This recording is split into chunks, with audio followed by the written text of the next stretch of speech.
right, let me invite you back once again to Streams of Light.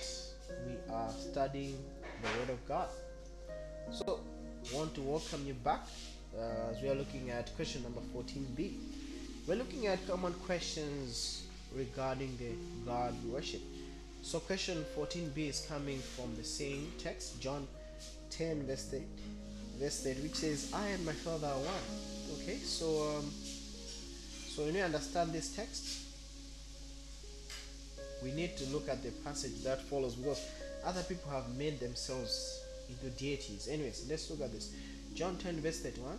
Then the Jews took up stones again to stone him. John 10 verse 32. Jesus answered them, many good works have I showed you from my Father. For which of these works do you stone me? Verse 33.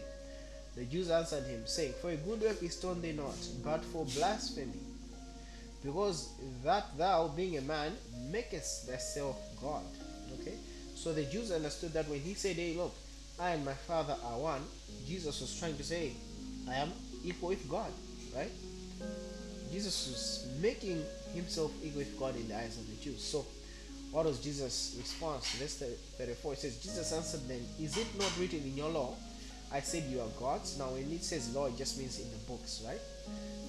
Anyway, so Jesus said, hey, look, is it not written in your law that you are gods? So Jesus said, hey, the law says you are gods. In the scriptures, you are gods. So verse 35, if he called them gods unto whom the word of God came, and the scripture cannot be broken. 36, say of him whom the Father has sanctified and sent into the world, thou blasphemest, because I said I am the Son of God. So Jesus was telling them, say, look,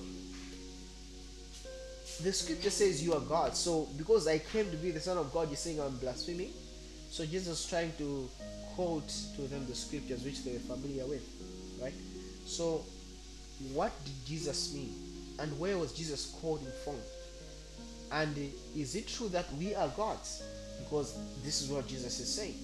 So let's try to understand the passage Jesus was actually Jesus was quoting Psalms 82 verse 1. So let's read it. A psalm of Asaph. God standeth in the congregation of the mighty, he judges among the gods. So what are these gods? Verse 6, it says, I have said you are gods, and all of you are children of the Most High. Verse 7, but ye shall die like men and fall like one of the princes. So most people, when they read this such text, they say, we are divine beings. All of a sudden we are divine beings and all this new age kind of stuff. But let's stick to what the Bible has revealed. So God is saying, look, you are gods. True. This is God speaking, right? Small letter G. And all you are the children of the Most High. So notice, once we become children of the Most High, we become gods. That's the connection. So God has to find a way to make us children of the Most High, and then we become gods. So God is judging among the gods, is judging among us, the people, right? So, but he's saying, hey, look, you will die like men and fall like one of the princesses. Once we have this status, being the children of the Most High, we become gods. But notice, we don't become deities to the point whereby we are immediately immortal, because we still die like men. So, how are we children of the Most High? How are we gods, but at the same time dying like men? This is almost like a contradiction. So we begin to continue, we begin to see. John 1 verse 12 and verse 13. Verse 12 it says, but as many as received him, to them gave he power to become the sons of God, even to them that believe on his name. So notice, if you believe on Jesus' name, you have power to become the sons of God. So let's read verse 13. Which were born not of blood, nor of the will of the flesh, nor of the will of man, but of God. So when you become born again, you are made to have this power to become the child of God, or the sons of God, right? So this is quite clear here. You become the sons of God by being born again. So what happens when we are born again? Let's see this. Romans 5 verse 10, it says, for if when we were enemies, we were reconciled to God by the death of his son, so much more, being reconciled, we shall be saved by his life. So notice, when we were enemies, right? when we're in sin, we're separated from God, we're enemies. So God in Christ took humanity and brought humanity back to a place whereby humanity had fellowship with God. And so when we receive the life of Christ, we receive that united life that Christ lived on earth, which was so united with the Father. So when we are born again, we receive the united life. And so we are saved by his life. Whose life? Jesus' life. So this life is the divine life. This is the life that makes us to have power to be the children of God. This is the life that makes us to be God's, because this is a divine human life. Jesus was 100% God and 100% man on earth. We'll deal with that in a lesson soon. But we understand that it was not just a human life, but it was a divine human life, right? So this life is the one that is given to us. And that's how Jesus said, you are gods, one. But the same Psalm says, you shall die like men. So we are still human in the flesh.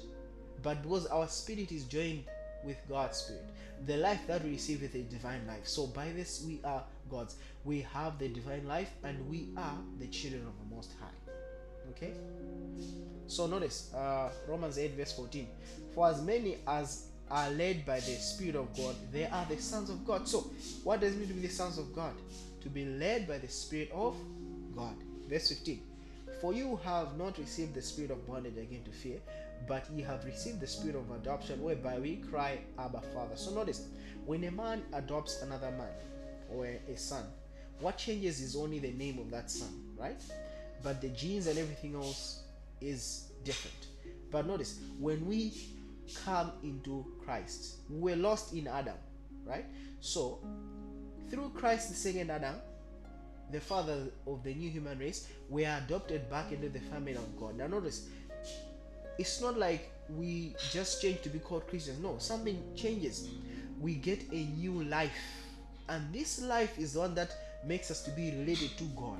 And now we can call him Abba, Father, and we are his sons and we are his daughters, right? And so we find the reality. 1 John 5:11, he says, and this is the record that God hath given to us eternal life, and this life is in his Son. So we find that the record of eternal life, whereby we get this divine human life, right? It's in his Son. And notice what happens when you receive this life. And I will be a father unto you, and ye shall be my sons and daughters, saith the Lord God Almighty. So by receiving the life of Christ, we become adopted back into the fold of the Father, right? Jesus unites us back to the Father, and by this we become sons and daughters, right? So this is such a blessing that we can receive, and we can be the sons and daughters of the Almighty. We are no longer just human. We have the divine life. We are as gods, having the divine life in us.